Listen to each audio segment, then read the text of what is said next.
Hello, I'm Ammar Al-Taie from the Glasgow Interactive Systems section at the School of Computing Science in the University of Glasgow, and on behalf of my co-authors, Graham Wilson, Euan Freeman, Frank Pollick, and Stephen Brewster, I'm happy to present our work, Light It Up, Evaluating Versatile Autonomous Vehicle-Cyclist External Human-Machine Interfaces.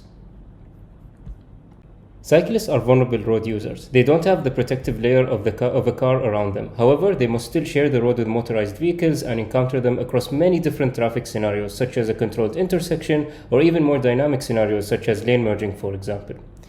These encounters often result in space-sharing conflicts when both the road users want to encounter the same space at the same time. And these conflicts need social interaction to be resolved. For example, a driver may use a hand gesture to signal a cyclist to proceed at an intersection, or a cyclist may extend their right arm to indicate their intent to merge lanes with the driver. So these interactions help clear ambiguity on the road. However, as autonomous vehicles join our roads, social interactions and human drivers will disappear. And space-sharing conflicts will become very difficult to resolve. Researchers have investigated many different potential solutions, and external human-machine interfaces, or eHMIs, seem to be the most promising ones. So eHMIs are displays of any modality that are placed on a vehicle's exterior. For example, in the photo here, you can see that the vehicle is equipped with an LED strip around it to communicate its intentions to the cyclist. However, eHMIs must be versatile to operate safely around cyclists. This means that they must perform consistently across a range of traffic scenarios with different levels of traffic control. For example, they should perform consistently when in lane merging maneuvers and in more controlled scenarios such as a controlled intersection. And currently, there is no evaluation of eHMIs across different traffic scenarios. So we conducted a two-stage evaluation of 3 different eHMIs. These were we adapted these from our previous work from Automotive UI 2023. The first eHMI was Safe Zone, which was basically on-road projections, using green to communicate that the AV is yielding to the cyclist, and red meaning the AV is not yielding to the cyclist and not slowing down. It also had a bonnet display in sync with the road projections, with a stop sign being displayed with the red projections and a proceed sign or a white arrow with a blue background being displayed with the green projections. Emoji car has a display on the roof, similar to a taxi display, for example, that uses emojis to communicate with cyclists. A cyclist emoji would mean that the AV is yielding to the cyclist, and the lightning bolt emoji would mean that the AV is not slowing down and not yielding to the cyclist.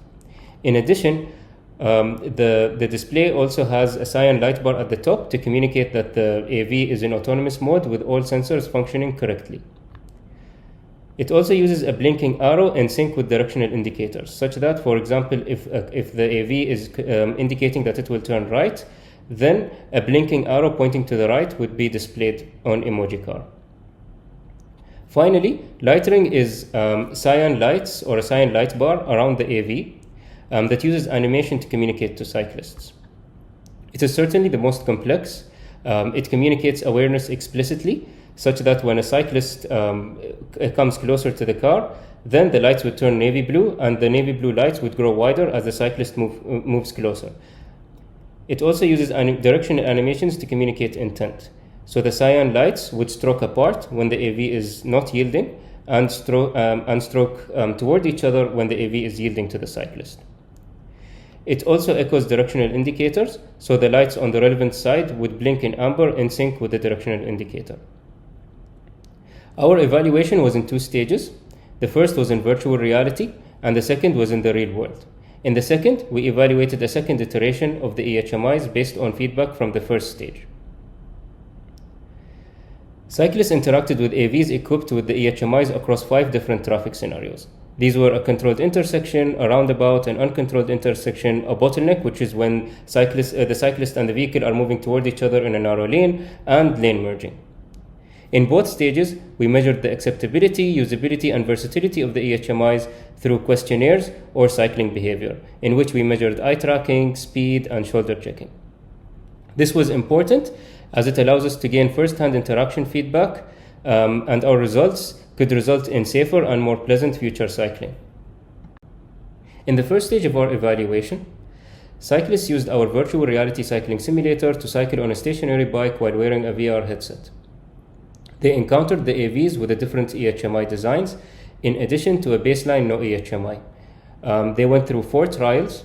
In each trial, the AVs used the same eHMI, and they navigated the 5 different scenarios laid out in the previous slide. We asked them questions after each scenario and after each trial or group of scenarios, and this allowed us to gain useful insights into how we can revise these designs for their second iteration. One key finding was that all designs were versatile. They all performed consistently across the range of scenarios that they navigated. Safe Zone was the best performing eHMI and Lightning was the worst performing one. However, all needed revisions.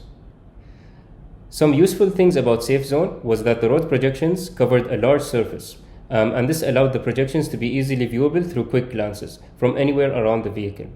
Red-green signals were also really easy to recognize and understand. However, participants did not notice the bonnet display.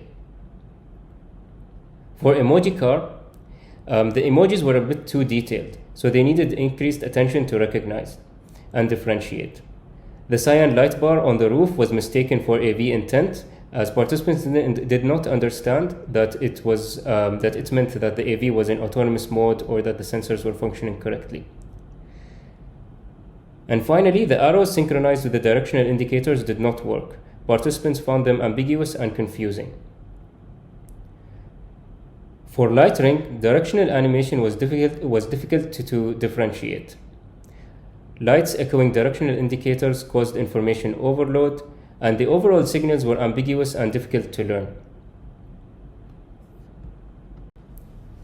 Seeing that a simple 2-state color system was well received by cyclists, we adapted this to all 3 designs. So we maintained the red-green projections in Safe Zone, but we moved the bonnet display to the roof to emphasize the idea that that the display is easily viewable from a cyclist's peripheral vision. We also removed the use of traffic signs and instead opted for simple abstract patterns in red and green in sync with the projections. For emoji car, we simplified the emojis. So a green bicycle would mean the AV is yielding to the cyclist, and a red triangle, or akin to ones that we see on warning signs on the road, would mean that the AV is not yielding to the cyclist. We also removed the cyan light bar at the top and the blinking arrow. For light ring, we also used red and green. However, we also incorporated pulsing animations to this. So when a green light is displayed, it means that the AV is yielding to the cyclist, and this green light will also pulse slowly to reinforce this message.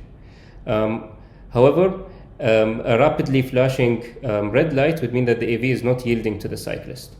We also maintained the solid cyan color in order to still communicate that the AV is in autonomous mode. So the color changes would only happen when the AV is aware of the cyclist. The designs were then ready for the second stage of our evaluation, which we conducted outdoors. We implemented the design using LED strips and an LED matrix.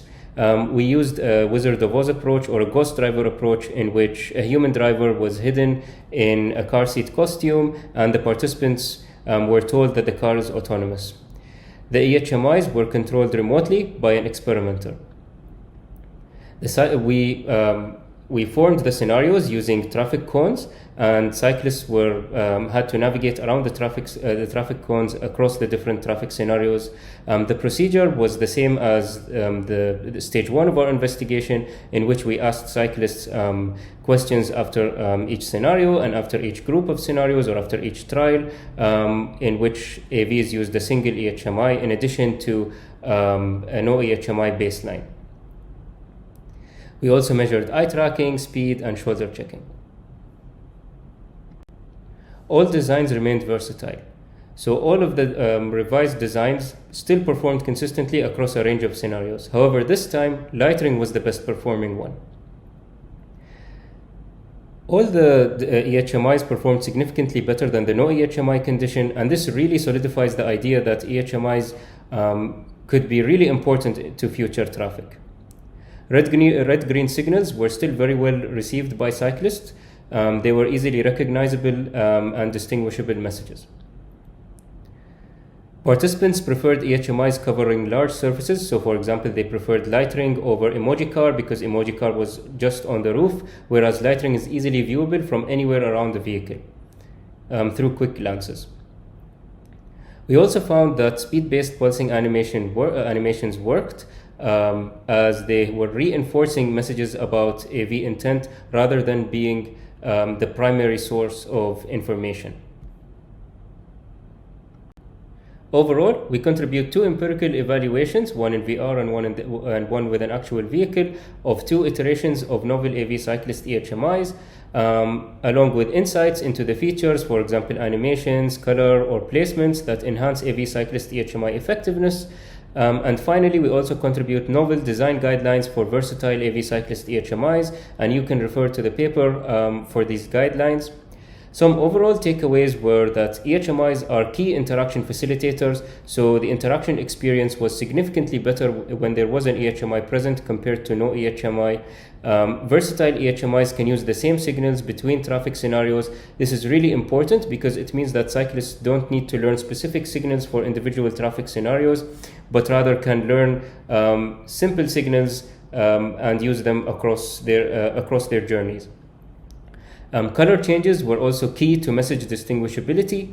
And finally, eHMIs should easily be viewable from anywhere around the vehicle through quick glances.